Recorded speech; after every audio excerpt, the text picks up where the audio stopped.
What if I told you that the ones that have the most confidence are often the ones that fail the first at learning languages? Today, I'm taking you through why people, according to research, fail at learning languages. But first, there's this one parameter that we need to understand, which is the self-efficacy score. This is basically a numerical measurement of a person's belief in their own abilities. I'm going to take you through the experience of two of the reported students that had high self-efficacy scores, meaning they were confident in their own abilities and the fact that they will be able to learn and be successful in the language learning process. And spoiler alert, they failed. I'm going to tell you the reasons why they failed according to the study and the traps that you should avoid in your language learning process, whether you're learning German, English, any language in the world. First of all, the goal trap. So Belle and Pam are two students actually didn't want to learn English. They just wanted to look like they knew English. Belle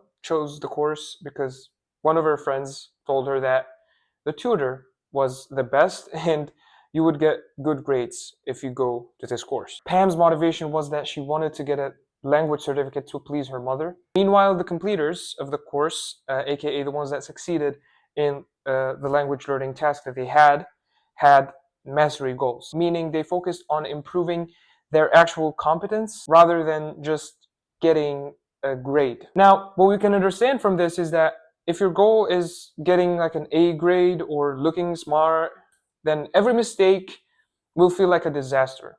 Meanwhile, if your goal is mastery, then every mistake is just like data for you to learn more. Okay? The second trap is the memory strategy dead end. Students who failed relied mostly and heavily on memorization of vocab and grammar. Memorization does not help you apply the language. When tasks got harder, their memory tools weren't capable to solve their problems. I experienced this too, especially when I was learning German. The parts of the language that I learned in this way, following this strategy, ended up being my weaknesses in the language. It's like in math, where the tasks in class are easy to solve and are understandable, and then on the exam it's like unsolvable, even though it's like they have the same concept and they adhere to the same formulas and rules. On the other hand, successful learners used metacognitive strategies where they planned their study, self-evaluated themselves or their work, and searched for new information, new strategies when they felt lost. Now, the third trap, aka reality, is going from it's hard to I'm a failure. Going back to Belle and Pam, our two students that failed, in the first few tests, when Belle failed, she blamed her effort, which is okay. She said, "I'll study harder next time." Now, effort is something that you can control. Now, after a few setbacks, she shifted her blame to ability. She said, "I'm just a failure." This is basically the shift that you might experience, which is the most dangerous shift that you can go through, which is almost always the reason why people don't continue learning the language. What we can understand from this is that when you believe that failure is due to ability, which is something uncontrollable, like ability is uncontrollable, you can't control ability, it's not like effort, you lose all motivation to continue.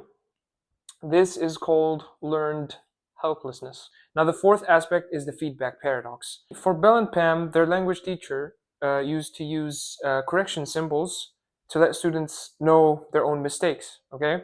So, if it's like what kind of mistake they did, the students who failed felt punished by the feedback. Pam said, and I quote, "I got a low score, and I really felt a sense of failure." Now, what we can understand from this is that failing learners want to be told the correct answer immediately. Successful students, on the other hand, enjoy the puzzle or the process of figuring out the correct answer themselves. Now, three key takeaways that we can take from the experience of Pam and Belle. The first thing is focus on mastery. Set your goals based on what you can actually do with the language, like ordering coffee, watching something. I don't know, it depends on why are you learning the language, okay? For which setup. Rather than just like checking off boxes, for example, in a language learning course or an app or something like that. Second thing is stack small wins. Break your learning into tiny, manageable steps. Frequent micro wins keep your momentum going and prove to your brain that you're making progress. Third thing is to watch your language. Never attribute a setback to your lack of ability or bad memory. Always blame the strategy or the effort. You can change your methods, but you can't change your DNA. So keep the blame on the things that you can actually fix yourself. And that's effort or strategy. Now, if you got to this point, I really appreciate your time. Please leave a comment, giving me feedback, whatever, and subscribe and like if you want more content. And thank you so much for watching. Bye.